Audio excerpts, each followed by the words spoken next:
由細到大都知㗎啦，媽咪成日腰痛啦。我記得媽咪成日都話條腰好痛啊，好酸軟啊，好困擾咗佢好耐咯。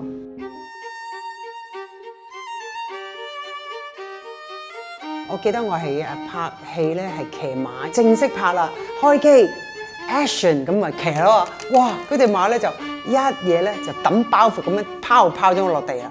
哇！我當其時其實都好驚㗎，因為成個瞓咗落地下咯。嗰次之後咧，我就發覺自己條腰咧就開始痛啦。記得我有一次好嚴重嘅時候咧，係沖涼洗頭，洗完頭，哎呀，哇！直情好似有嚿大石砸住自己個膊頭咁。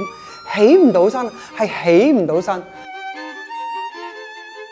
作為媽咪、爹哋都係我都係永遠都報喜不報憂，唔話俾你聽有咩事。我媽咪好好㗎，一定係送返學接放學㗎，由細到大都係喎。咁所以好佩服，我真係好佩服。我覺得佢好犀利，真係好犀利。咁所以我同我細佬細個其實真係唔覺得啊，原來媽咪好痛啊背脊。轉頭可能想抱一抱你、攬一攬你。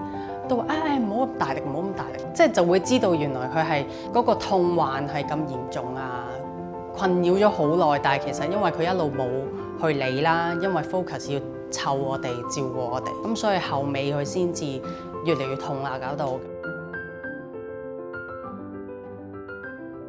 咁就去化驗所度照啦，呢邊就彎，跟住呢邊又彎翻過嚟。話係可以做手術嘅，不過嗰陣時睇嗰時都年紀都唔輕啦，咁同埋咧呢個手術嘅風險都好大，因為要全身麻醉，其實都唔建議我做嘅，同埋我都擔心啦，因為自己係單親媽咪啊，萬一我有咩事咁對仔女點算咧？咁所以好唔舒服嘅時候就去按摩啦，成效都係一般嘅咋。我記得咧有一次好痛，咁好偶然嘅機會咧，我就遇到一個朋友，咁呢位朋友咧就介紹咗我認識機能再生啦。我記得我第一次上嚟做嘅時候咧，佢有一個技術咧叫 RDS Plus 啊，嗰個好好，佢係好細心啦。除咗做我嗰個患處之外咧，佢上下都會幫我 check 邊度有發炎啦。佢每次咧幫我做嘅時候咧，佢就會做到嗰個位咧係好深入嘅。